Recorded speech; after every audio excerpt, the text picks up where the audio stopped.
Look in that camera, Okay. and I want you to tell Tina what she has become and all the things that she has accomplished. I became a mother, which is the joy of my life, and I was a good mother. I raised some amazing kids.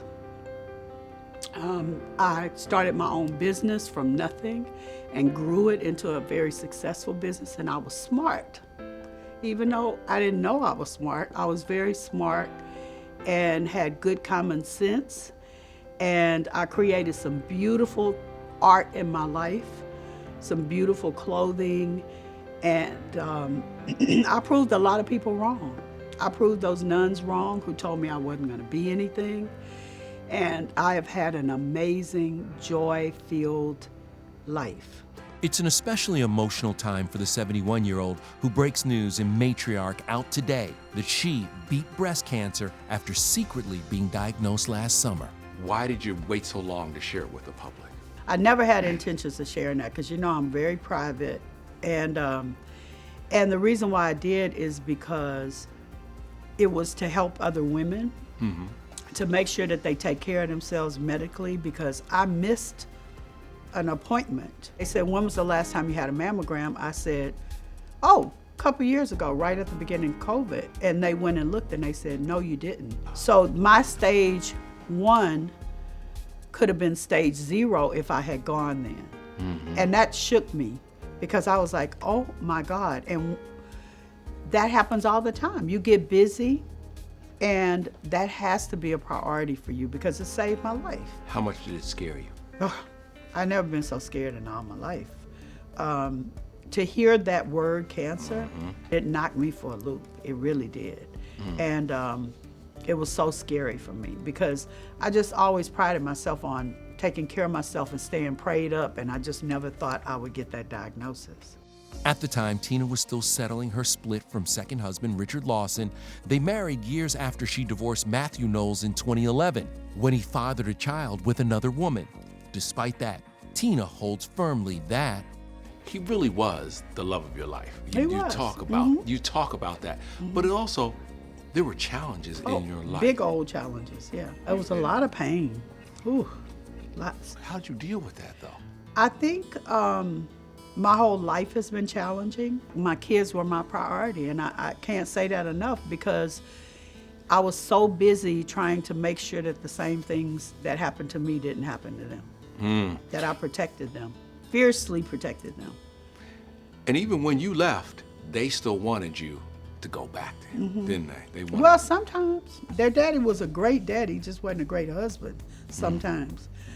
But he was a great dad, and they loved their daddy, and they didn't understand. And a lot of times I kept, you know, they didn't know what was going on. They just, I never dragged their daddy, so they thought their daddy was Superman and I was just being mean. And in my mind, he was a genius, and he was the smart one, and he was the educated one, and I couldn't, you know, I couldn't make it without him. And my mama was a savage. Got the from Tina. Did you realize there was something special in Beyonce real early? I did, because, you know, she was different. I mean, she came alive when she was singing, and my ex-husband used to play the piano, and I sang, and he sang. He used to be in a singing group too, and so it was a musical family. But did I ever think that it would turn into this? Absolutely not. I wanna be where you are. You took this little group of girls and you really put your arms around them, and Yes. Kelly, and before Michelle, the other girls, you Yes. took care of them. Yeah, I did. What was Because I was very protective. I was scared of this business. I didn't know all the pitfalls and the things that happened in the music business. It just looked very glamorous to me. A lot of things went on that I didn't want them to be exposed to. And they were really young. They were 14, 15 when they got their record deal. At first we started out real cool. And while Mama Bear Tina tried to protect her daughter, who is now worth an estimated $760 million, there were things she couldn't shield Beyonce from. Last time the miscarriage was so tragic. No heartbeat. the miscarriages? Yes. You had to, though, comfort her in the background. Tell us about that. Well, it was a hard time. That loss is so, I mean, it's devastating. But it's 10 times worse when the public is saying crazy stuff about you at the time and that you can't address it. And for me, it was one of the hardest times of my life, was when they started the rumor that B wasn't really pregnant, because she had gone through these miscarriages and finally she's like pregnant, and she didn't tell anybody till she got past the bad part, you know, the hard parts of that, and knew that it was sticking, and then for someone to start that rumor. I wanted to go off on people and I wanted to set the record straight, and she would not allow me to talk. She was like, my kids are gonna have to read that one day, it's gonna blow over, but it didn't blow over. It just kept on going, and people were just kept on hating and lying. For you to think that we would build prosthetics bigger and bigger and bigger and go through, for what? Like, it is calling my whole family and my whole family history a lie. It's calling me a lie, it's calling her dad a lie, it's calling everybody around her a liar. That we would all be a part of this conspiracy to trick the world. For what? It's crazy.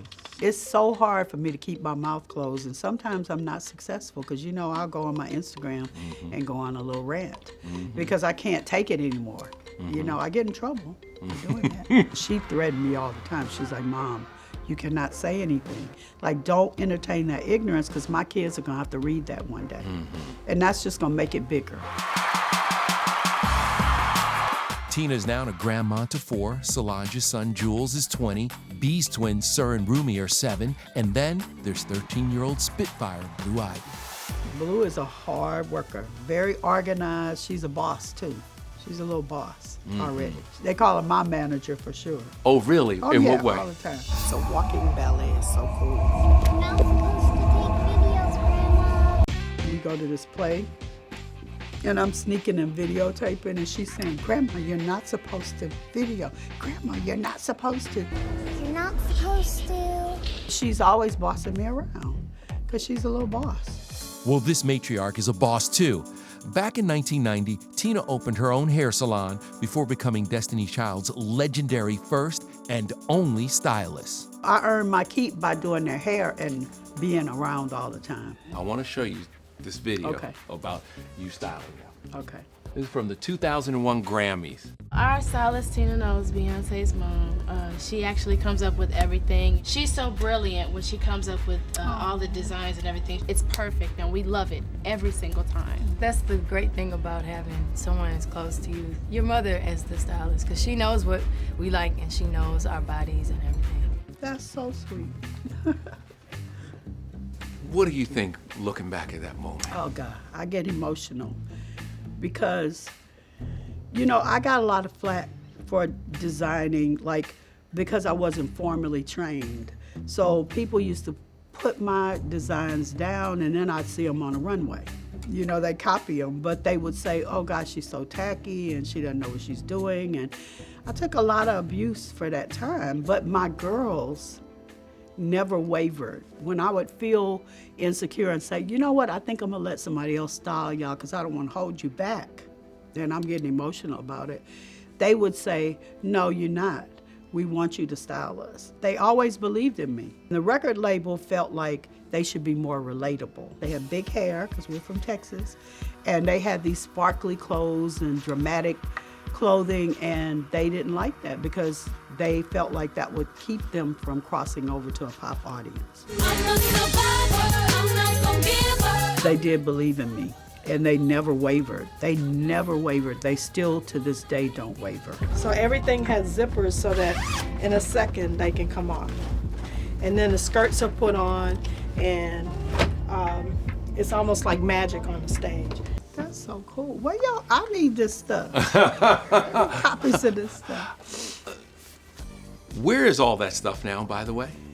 We have some of the things, and a lot of it we don't have. It got damaged. We had it in a big warehouse, and they had a storm. You know, storms are always in Houston, and it ruined a bunch of the things. I listened to that, and I listened to the descriptions and the detail. And the country accent. But really, I listened to the genius behind it. Oh, thank you. I want to show you a clip now of your daughter talking about her best friend. I'm so proud of her. Yeah. I'm just so proud of my mom. I always admired her. I thought my mother was so fly. She had her own business and I admired her so much, so I just always want to make her proud, and now she makes me proud every day. Even today, she says, I'm so proud of my mom. I know. That's just the best feeling in the world, because you want to be proud of them and you want your kids to be proud of you too. So that's amazing to hear. Have your daughters read this book yet?